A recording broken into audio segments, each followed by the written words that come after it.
സ്ത്രീകളിലും പുരുഷന്മാരിലും ലൈംഗിക താല്പര്യം ഉണർത്താൻ സഹായിക്കുന്ന ഒരു ഹോർമോണാണ് ടെസ്റ്റോസ്റ്ററോൺ. ഇതിന്റെ അളവ് നമ്മളുടെ ശരീരത്തിൽ കൂട്ടുവാൻ വല്ല മാർഗവുമുണ്ടോ?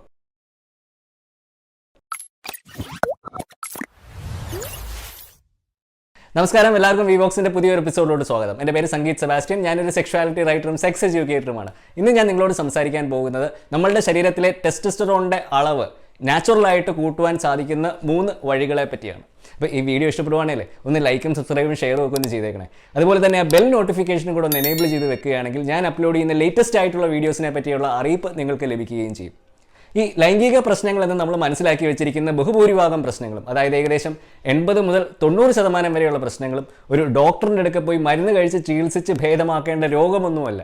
അത് ഉണ്ടാകുന്ന പ്രധാനമായിട്ടും നമുക്ക് സെക്സിലുള്ള അറിവില്ലായ്മയും അജ്ഞതയും നമ്മളുടെ കൾച്ചറും മതവിശ്വാസങ്ങളും ഒക്കെ സെക്സിനെ പറ്റിയും ജെൻഡറിനെ പറ്റിയും ഒക്കെ ഉണ്ടാക്കിയ യാതൊരു അടിസ്ഥാനവുമില്ലാത്ത കഥകളുടെ സ്വാധീനത്തിൽ നിന്നുമാണ്. നിങ്ങളുടെ ലൈംഗികതയ്ക്ക് എങ്ങനെ നിങ്ങളുടെ വ്യക്തിത്വത്തെയും ആത്മവിശ്വാസത്തെയും ഒക്കെ മാറ്റിമറിക്കാനുള്ള ഒരു ശക്തിയുണ്ട് എന്നതിനെപ്പറ്റി കൂടുതൽ മനസ്സിലാക്കാൻ താല്പര്യമുണ്ടെങ്കിൽ നിങ്ങൾക്ക് എന്നെ ഈ നമ്പറിൽ കോൺടാക്ട് ചെയ്യാവുന്നതാണ്. നമ്മളുടെ ശരീരത്തിലെ ഒട്ടുമിക്ക ഫംഗ്ഷനുകളിലും ഈ ടെസ്റ്റോസ്റ്ററോണിന് ഒരു വലിയ പങ്കുണ്ട്. നമ്മളുടെ ശരീരത്തിൻ്റെ എനർജി, നമ്മളുടെ ഹാർട്ടിൻ്റെയും ബ്ലഡ് വെസൽസിൻ്റെയും ഒക്കെ ഫംഗ്ഷനിങ്, അതുപോലെ തന്നെ നമ്മളുടെ പ്രത്യുൽപാദനവുമായിട്ട് ബന്ധപ്പെട്ട് കിടക്കുന്ന ടിഷ്യൂസായ പ്രോസ്റ്റേറ്റിൻ്റെയും ടെസ്റ്റിൻ്റെയും ഒക്കെ വളർച്ച എന്ന് തുടങ്ങിയ ഒട്ടുമിക്ക പ്രവർത്തനങ്ങളിലും ഈ ടെസ്റ്റോസ്റ്ററോണ് ഒരു വലിയ പങ്കുണ്ട്. പഠനങ്ങൾ പ്രകാരം ഈ ഒരു ടെസ്റ്റോസ്റ്ററോണിൻ്റെ ഡെഫിഷ്യൻസി ഏകദേശം 20% മുതൽ 50% വരെ പുരുഷന്മാരിൽ ഉണ്ടെന്നാണ് പറയപ്പെടുന്നത്.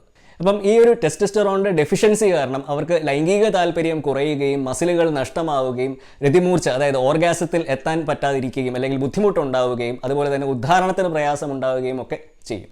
അതുപോലെ തന്നെ നിങ്ങളുടെ ഏകാഗ്രതയും നഷ്ടമാവുകയും ചെയ്യും. അതുകൊണ്ട് തന്നെ ഈ ടെസ്റ്റോസ്റ്ററോണിൻ്റെ അളവ് നമ്മളുടെ ശരീരത്തിൽ ഉചിതമായിട്ട് വെക്കേണ്ടത് വളരെ ആവശ്യമാണ്. അപ്പോൾ ഇനി എന്തൊക്കെയാണ് അതിനുള്ള വഴികളെന്ന് നമുക്കൊന്ന് നോക്കാം. ഇതിൽ ആദ്യത്തേത് വെയിറ്റ് കുറയ്ക്കുകയാണ്. ഇത് പറയാൻ വളരെ എളുപ്പമാണെന്ന് എനിക്കറിയാം, പക്ഷേ നിങ്ങൾ അമിതവണ്ണമുള്ള ഒരു വ്യക്തിയാണെങ്കിൽ നിങ്ങളുടെ ശരീരത്തിലുള്ള ആ ഫാറ്റ് സെൽസ് നിങ്ങളുടെ ശരീരത്തിലെ ആ നല്ല ടെസ്റ്റോസ്റ്ററോണിനെ ഈസ്ട്രോഡയൽ എന്ന് പറയുന്ന ഒരു ഫീമെയിൽ സെക്സ് ഹോർമോണാക്കി മാറ്റും. ഇനി നിങ്ങൾക്ക് വെയിറ്റ് കുറയ്ക്കാൻ ബുദ്ധിമുട്ടാണെങ്കിൽ ടെസ്റ്റോസ്റ്ററോണിൻ്റെ അളവ് വർദ്ധിപ്പിക്കാൻ വേറൊരു മാർഗ്ഗമുണ്ട്. അതായത് നിങ്ങളുടെ ഫിസിക്കൽ ആക്ടിവിറ്റിയുടെ തോത് വർദ്ധിപ്പിച്ചാൽ മതി. അത് നിങ്ങൾ ജിമ്മിലും മറ്റും പോയി ചെയ്യുന്ന ഹൈ ഇൻറ്റൻസിറ്റി വർക്കൗട്ട് മുതൽ അമിത വേഗത്തിലുള്ള നടത്തവും ഓട്ടവും ഒക്കെ ആ ഒരു ടെസ്റ്റോസ്റ്ററോണിൻ്റെ ലെവലിനെ വർദ്ധിപ്പിക്കുവാൻ വളരെയധികം സഹായിക്കും. ഇനി ടെസ്റ്റോസ്റ്ററോണിൻ്റെ അളവ് വർദ്ധിപ്പിക്കാനുള്ള രണ്ടാമത്തെ മാർഗ്ഗം ഭക്ഷണമാണ്.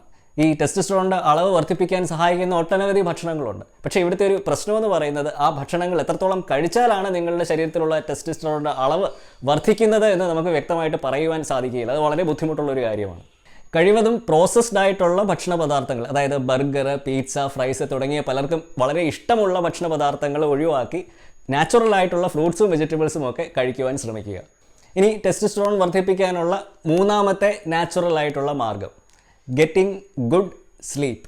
നമ്മളുടെ ശരീരത്തിലെ ടെസ്റ്റോസ്റ്ററോണിൻ്റെ അളവ് നിർണ്ണയിക്കുന്നതിൽ നമുക്ക് ദിവസവും കിട്ടുന്ന ആ ഉറക്കത്തിൻ്റെ ക്വാളിറ്റിക്ക് ഒരു വലിയ പങ്കുണ്ട്. ഇന്ന് ടെക്നോളജിയുടെ ലോകത്ത് ജീവിക്കുന്ന മനുഷ്യന് തീരെ കിട്ടാത്തതും ഒരു നല്ല ഉറക്കമാണ്. ഈ ഉറക്കമില്ലായ്മ എങ്ങനെയാണ് നിങ്ങളുടെ ടെസ്റ്റോസ്റ്ററോണിൻ്റെ അളവിനെ അഫക്റ്റ് ചെയ്യുന്നത് നിങ്ങൾ എപ്പോഴെങ്കിലും ചിന്തിച്ചിട്ടുണ്ടോ?